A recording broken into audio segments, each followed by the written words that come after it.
everyone. Hello, everybody, and welcome back to CSUN Performance Ensembles in Conversation.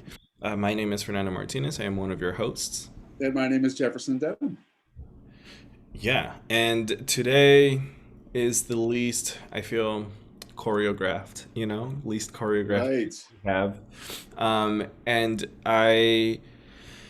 so like I was telling you before we started recording, I was cleaning, I was just cleaning the kitchen, cleaning the living room, and I was thinking about PE, obviously, because we were going to record today, and I was thinking about math, like I said earlier, and how Audience, don't leave yet. Don't leave yet.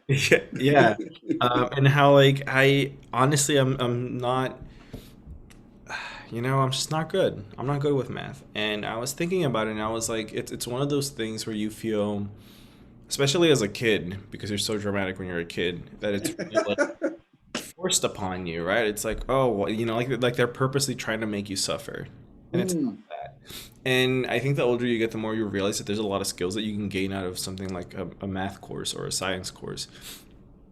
And then I thought to myself, what's very similar to performance? Like, to me, performance obviously is also an academic subject, but it's also a skills based subject. It's one of those things that you can go into without having any experience.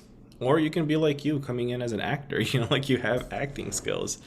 But Uh, it's completely different. So before yeah. you continue, there's three things I want to just touch on that you just said. First of all, you said we weren't quite, we're kind of loose with this one. Mhm. I sat in on there's an organization it's monthly. They meet monthly. They just bring in cool speakers and I just can't do enough Zoom. I can't get enough Zoom in my life, so I figured, all right, I'll sign up for that. And so it was really cool because the speaker that particular day was someone who just released a book about how life is improv. So she's an improv gal in England. And they all the theaters have been shut down or whatever. So she wrote this book and she was really making a lot of sense in that life is improv, right? You make your plans and then things happen and you got to be able to hold your plans loosely and then and pivot. Mhm. And so I just love there's an element of PE that represents, but isn't that life? Because we're talking a little bit about what are the things that we need in life, right? Especially if you're a college student. What Yeah. are the things that you should be gleaning from your college experience that hopefully will fuel you in the future, in the now and for your future life? And so anyway, that was one thing that just kind of like reminded me of.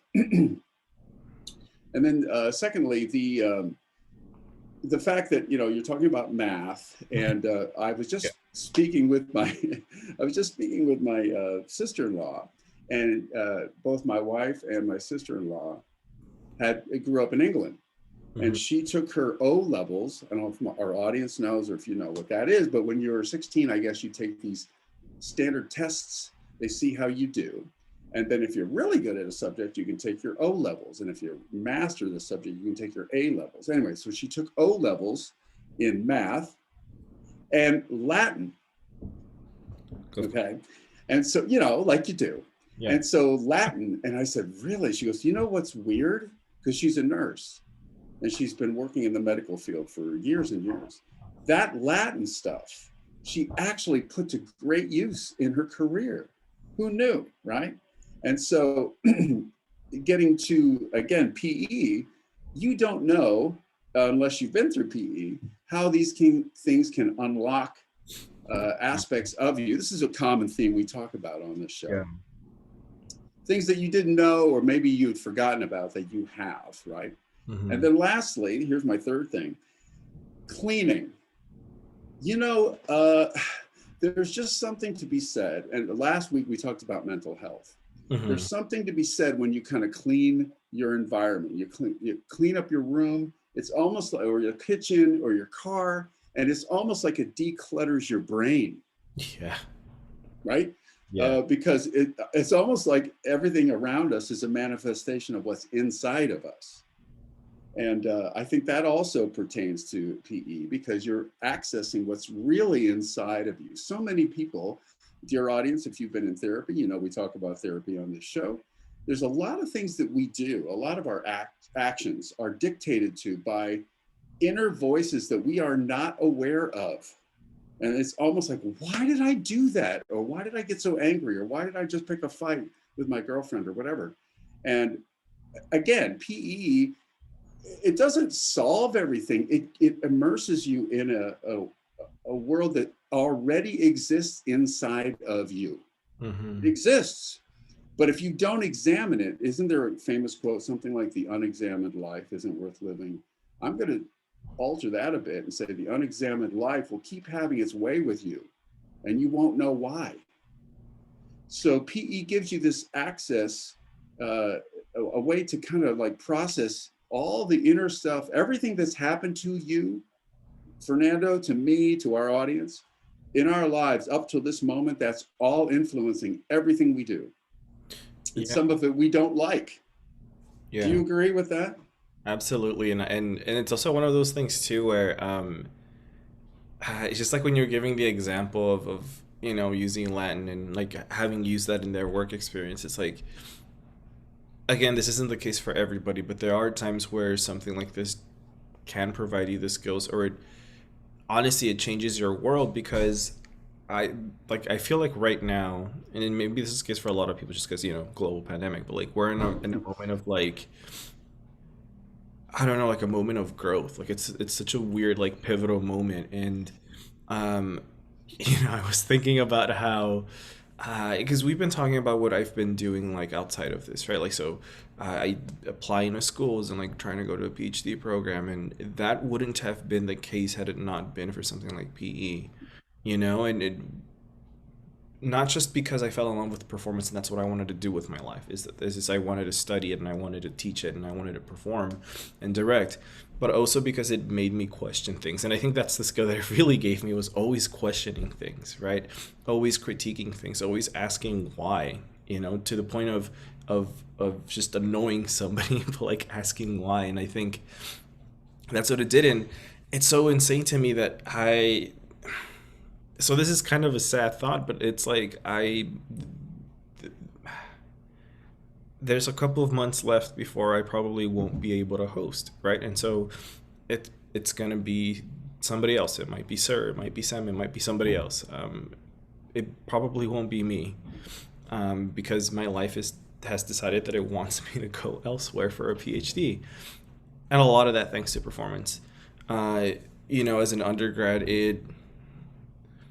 I don't know. I don't know if you've ever been told that like you shouldn't go to grad school if you just want to continue your educate, like you just want to keep going, like you just don't want to stop, so you'll just go to grad school. Like that's not something good to do, and that wasn't the case with me. For what it was for me was like I want to continue performing, and I know that if I go to grad school, I can learn more. I can be in a position where I can assist the director. Like I was Jade's TA, and it just kept pushing me forward. And I graduated 2 years ago now, and I still feel inclined to put myself in that position of, I still want to study, I still want to learn, I still want to continue to ask why, and I still want to perform. I It's love, yeah, can I just respond to that? That, that PE certainly unlocked for you a path, a way to channel who you are and all your passions into an actual journey. North Star is PE, right? And so I'm going to just suggest for our audience that there's probably, for as many people that would participate in PE, there's going to be that many ways that PE will have its way with you and influence you.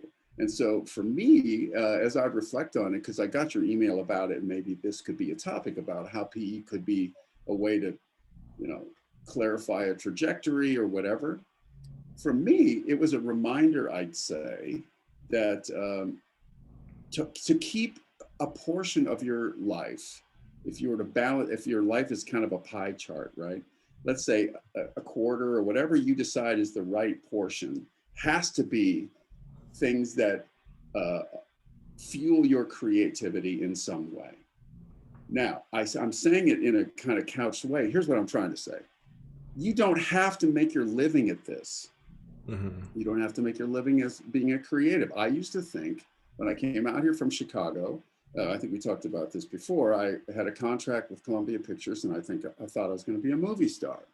When that fell apart, I didn't know who I was anymore. I sort of wrapped up my identity in that idea. What I've since discovered, and PE helped me to recognize that, you do stay creative. You may not make a living at what you're creative at, or what your creative activities are, but that doesn't matter. You do what you need to do to make money and live, Hmm. but always have a portion of your time, your day, that pie chart, that you invest in your creative self, because otherwise you're just a cog. I don't know if you've ever worked in a factory. I have. And you feel like, wow, I just spent 12 hours, you know, pushing this and lever and packaging this, and you're just a schlep. You're just being used. There's an old song called Mill Worker by James Taylor that talked about it beautifully.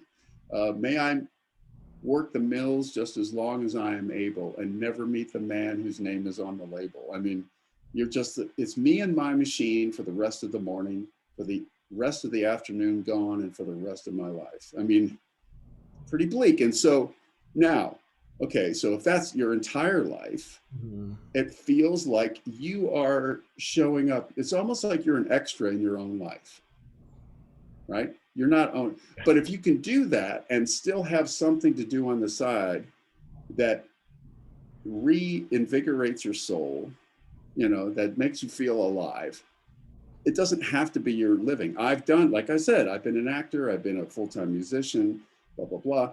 And there are things that you do that are much more fun that you never get paid for, or you Yeah, get paid for very I little. wanted to ask you too, because like, you have all these incredible experiences that obviously I've learned through just having conversations with you, since from when we met and became friends and all that.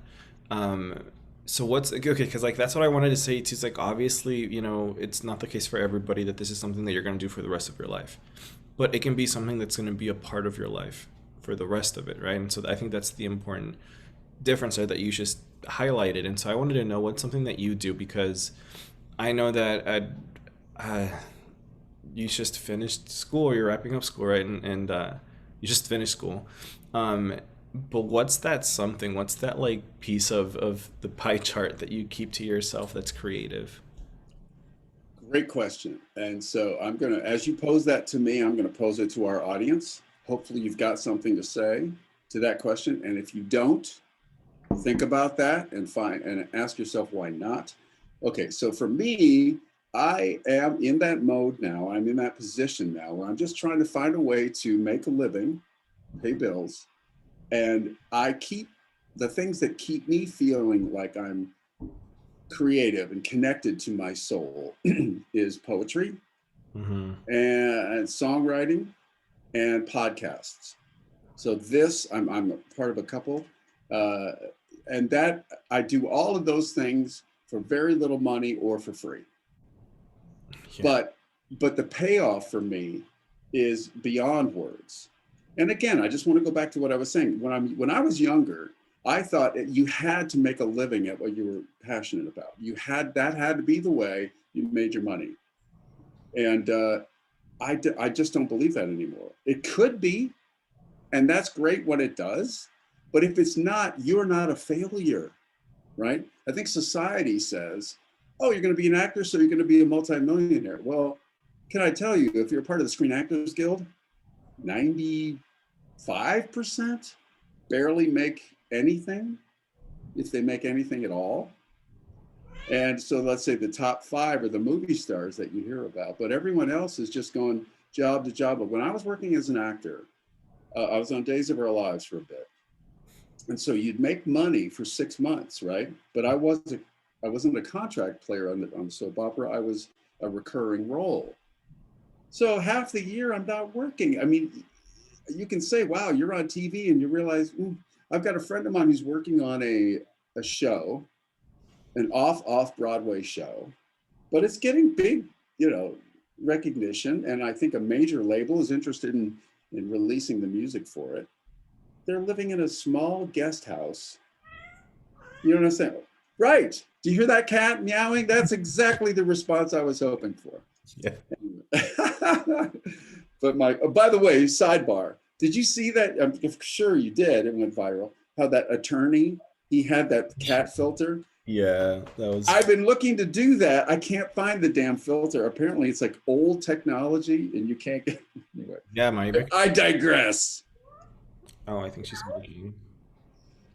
Anyway, Yeah, no, but like that, what you said was interesting because it, because we've had a lot of people on this show, and a lot of them are just doing vastly different things with their lives, right? And I think that performance held a very important part of their lives when they were at CSUN, and I mean, they were on the show for a reason.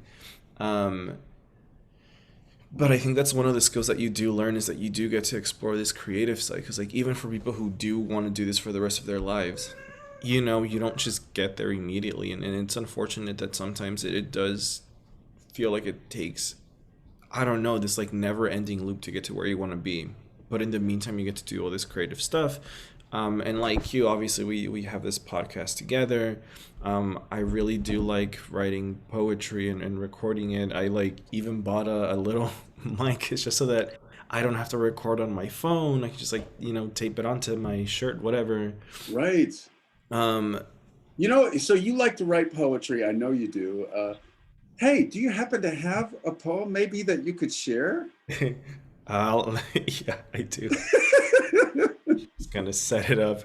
And you Was that too obvious? Was that set up too obvious? know what? Honestly, I feel like nobody's gonna know. It's fine. There we go. Performance of the year. All right. No caveats. Always growing is knowing. It is understanding what it means to let go, to loosen your grip, to unclench your jaw, to recognize how fast you suck air into your lungs. It is counting the steps you take when you pace in circles on your wooden floor to become the beat of your finger tapping the ragged terrain of your faded black jeans. It is realizing how it will never not hurt. I love it. Can I just say, and for our audience too, I mean, my response to that, first of all, is just how when you have such a way with words that it paints such a great picture. I feel like I'm immersed in some kind of movie almost, and the rhythm of your delivery, it just feels like it propels me along. It's a really you, you're good. You know what's it's cool about thank you for all the kind words. And but what's cool about like writing stuff too is how much it can be a reflection of your life or how much you can use it as a way to sort of shift everything that you're feeling into your art, right? And so, like I said earlier, I feel like I'm such a pivotal and such a like my life is going to change drastically in a couple of months. And I recognize it and I see it and I know what those changes are going to be. And some of them are going to be really fun and I'm going to welcome them with open arms, and some of them are going to be pretty painful. And I think realizing those things, it's like I don't want to hold on to all these feelings. Like obviously I'm gonna talk to people, but that's not enough sometimes, you know? Like sometimes it's just not enough. And so for me, I think writing is what it like that's what it does for me. It's like I get to express everything I want to express, sprinkle some drama into those words and recite them the way that I want to recite them. And like that's how this piece came out to be. It's like I was just reflecting on how much I need to grow up Mm. in order to sort of navigate all the changes that I'm going to be experiencing, because I've recognized that that's something that I haven't done. And not to say that I'm old, because none of us are old, right? Like we're all still super young, but my birthday was last month and I turned 27 and I thought to myself that feels weird. I feel weird right now. And so I wrote that, and it's interesting too. And it's interesting, Oh, she's she's really loud. She can't hear, so she doesn't know how loud she's being. okay. But what's interesting too is like you get to see how much you change, because like I feel like that rhythm that I use, like you've heard it before, like Mm. something similar, because that's just the rhythm I like to use. But I typically write 3 pages worth of of poetry, I and know you do. and this is like eight, And it nine. makes it a bitch for a show because you got all those pages to memorize. Yeah. Yeah, and I'm just like trying to do stuff that's shorter. I'm trying to change the way I use my voice, and it's just like you get to thrive in all that creativity, and that's like a skill you get to keep with you for the rest of your life. You may not Mm, apply it to your, I don't know if you're working at a creative agency, if you're working at a bank, if you're working wherever, like you get to use it in your own ways, you know, and you get to use all of it when you're outside of that. So, yes, exactly. And the funny thing is, creativity is valuable no matter what enterprise you might be looking at. Like, think about the people who worked at NASA, right? mhm. In science, and they had to always be creative to figure out. There was that great scene in Apollo 13 where, if you remember that movie with Tom Hanks, and their spacecraft is not doing well, and they're like, okay, not only are they not going to land on the moon, I don't know if they're going to be able to make it back to Earth safe. And so there's a great scene where they pour out all of these parts on a table, and they say, this is what they have to work with up there, and failure is not an option. Let's figure something out. Creativity is everywhere and is valuable everywhere. And can I just say, with your creativity, with your work, Fernando, not only are you able to, get it out, right? Bring it out of your soul and put it on paper. But Mhm. when you do, it also resonates with other human beings. And so it's almost like a crime if you don't share it, because we all get something out of it when we are around other people's creativity, when it comes from a vulnerable and authentic place. Yeah, yeah. That's what we need in the world. Yeah, and it's also just interesting, I think, experiencing a lot of that, like just wanting to share stuff with people too, because sometimes it feels almost selfish, a little bit self-centered, but I'm like, who cares? You know, it comes from an honest place, and if people can relate to it, or if Right. people can find entertainment out of it, if it's not something deep for them, but it is entertaining, then you accomplish something, right? Agreed. Better to create, because Yeah, sometimes it's just for you. Most of the time, it'll resonate. It brings this vibration, if you will. It sounds very new age, but I think, and that's what the world needs. We need to be connected to each other, absolutely. especially in times of the pandemic. Art like that actually connects us. Yeah, yeah, honestly, to me, it just feels very healing. Healing for me, and maybe it may not mean anything to anybody else that's listening to it, but it might. And we see that with a lot of forms of art, right? Be it TV, radio, photography, whatever, even podcasts. Like Mm, like when I listen to your other podcasts, I feel a lot of hope.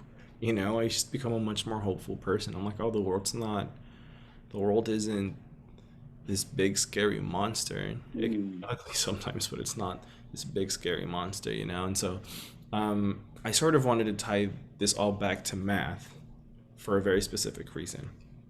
I need to ask you, what is your favorite number? My favorite number is 8. Oh, I could have sworn it was three. And I think I heard you say you have three poems for us. I don't know if you want to read one. Sure. Okay. Yes, it's 3. Okay, I have 3. I'm going to read 3 titles to you, and you tell me which one you Okay. want to hear. Ready? Right. Death to Poets. I'll tell it to you stoned. This scene isn't about you. Ah, dang. I'm gonna go with.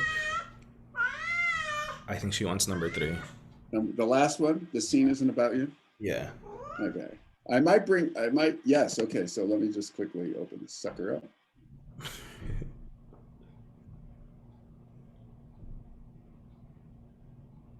See, if I had known, I would have prepared better. Okay, ready? Here we go.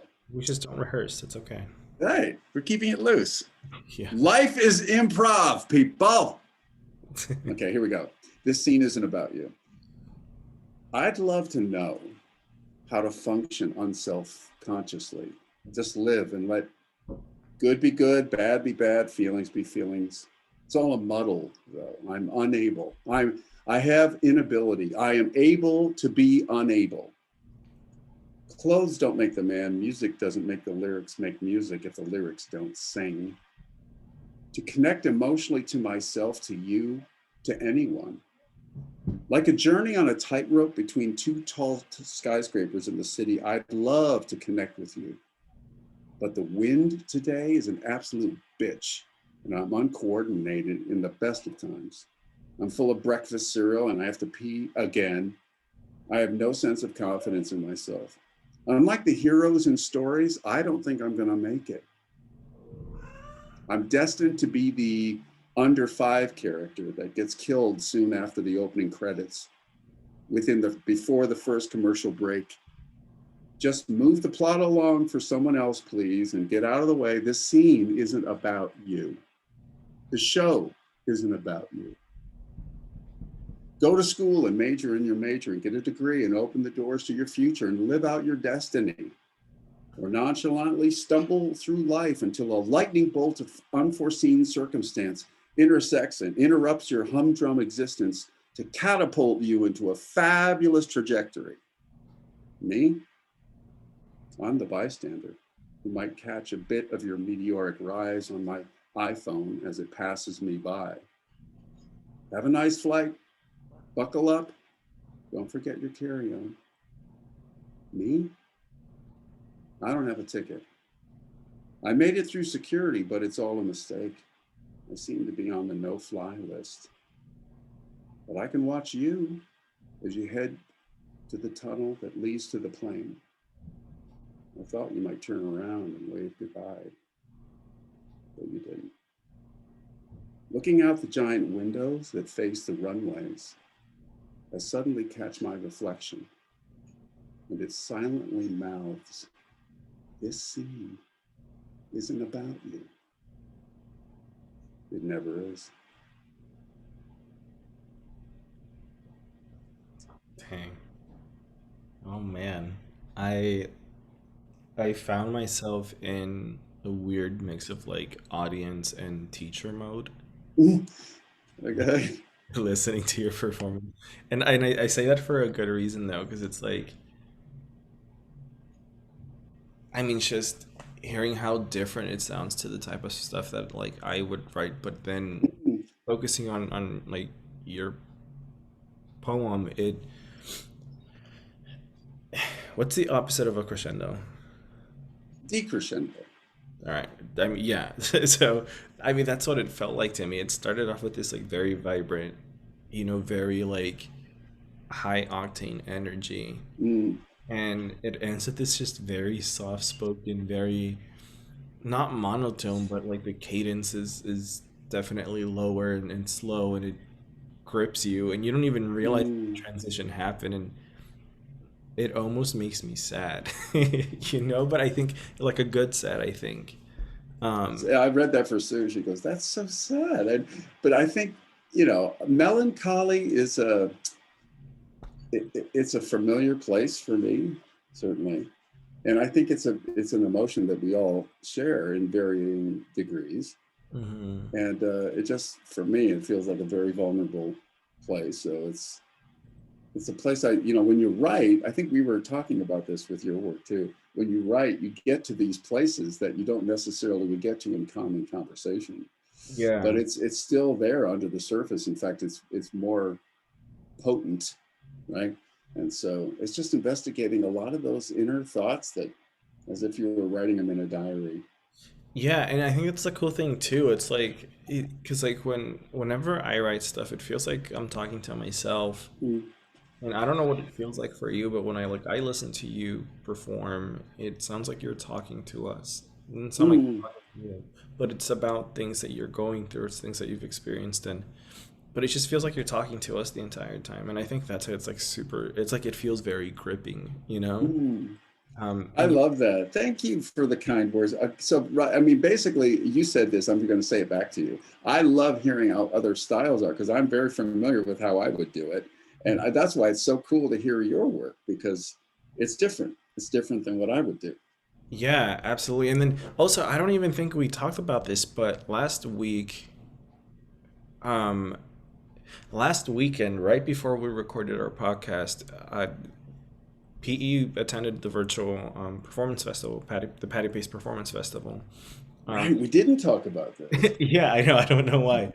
Um, it's an annual perform whatever. I mean, a lot of people listening to this already know. And for those of you who don't know what it is, it's just it's this really amazing annual performance festival that happens. Obviously, with COVID, it's online now, but it typically happens in the South, and it rotates into I don't know. It rotates, right? It happens at different schools. The last time that I went in person was in New Orleans, so it was just an incredible experience. And all these schools from all these states come over, and everybody just presents their own work. Like they perform for everybody, and then you get to work with students from other schools, and it's just this whole like it's a performer's dream, right? Like that's what it. Ugh. And so last week we selected clips from our fall 2020 show, 2020, yeah, fall of 2020 show, and presented it at the festival. And obviously, like it wasn't even in like a order that made sense. Like it was sort of left that way on purpose. Um, but one of the things that a lot of people were highlighting is just like the variation in performance styles and methods. Right? And I I think what's know. so cool about this too, and I mean, it's just so that's what I okay. So this is going to be super important, and I'm going to be talking in circles, but well, they said that because we had students doing spoken word poetry, we had somebody doing a voiceover, and it was just like this video production of him running in LA, and in that actual show, we also had a lot. We had Sir doing movement. We had somebody write and perform. We actually had two people write and perform a song, and we also had a lot of other performers, but what's really cool is that this ties back to something that we said earlier about you can come in with a lot of skill or no skill in certain areas of performance, and it doesn't even matter, right? Because at the end of the day, this is a sort of skills based troop in the sense that you can build on it if you don't have it and build on it if you do, right? Like because you're never going to be at the perfect place. You can always improve, and so you develop all these amazing skills that you never even knew you actually had in you this whole time. And so when we showed the video at the festival, there was an insane amount of comments that were just saying wonderful things about what Jade was doing, about what P was doing. And so, it was amazing, but also heartbreaking because like P's not active this semester. Um, and this is why we continue to do this. Like we really want people to know what P can do for them, and why Exactly. it's more than just sure, like it'll give you your units to graduate, and that's cool if that's what motivates you. But it can do so much more than that. Right. And looping back to kind of a general theme of today, which is how can PE maybe help you with your career trajectory, right? And what you're going to do out of school. And so, based on what you just said, and something else that you had said earlier too, that you're always in discovery mode. This is what PE does for you. It ignites a perpetual curiosity in you, and where you're questioning things, where you're always in growth mode, right? And don't they say, haven't psychologists said that, when you get older, when you stop learning, you shut down, you really are dying, right? You're alive, but you're dying. And if you can keep your curiosity going and engaged, and your those things that are part of what makes you feel alive, versus, let's say, working in the factory, like I was saying earlier, and being just a drone. So this is what I think we can say about PE, whether or not you go on to become Dr. Martinez, getting your PhD in this subject, or if you just take it for one semester like I did, or however many times you can take it, it will spark in you things. You'll discover things certainly about you. It'll remind you of things that you've forgotten that exist inside of your soul. But it also gives you this sense of perpetual learning, curiosity, like, wow, there's always something else I can do a little bit better. I can learn a little bit better. I can learn from others. I think it really helps as far as like humility and recognizing that, wow, I got a lot I can learn from other people, right? And I think those are the things I got out of PE. And if you are curious, or if there's people that that are going to be continuing in the fall, really encourage them to explore this option. It's worth it. Like Fernando said, it's not just getting a few more credits, which of course you want to graduate on time and all that, but it gives you something you're going to take into your life beyond just getting through a semester, I think. Yeah, and yeah, and everything right now is just there's a lot of changing of times, and I think our future doesn't seem so bleak anymore. There's a lot of hope. I mean, especially with COVID and everything, like it feels like, who knows, maybe in a year or two or less than that, probably things are going to be different and different in a good way. Like, I don't want to say Mm. normal, but like different in a good way, I think. And so I think with everything that you said, JD, I feel like that's a perfect place to sort of end the chaotic conversation that we had today. So thank you everybody for joining us today on our hope. I don't even think we accomplished our short episode yet.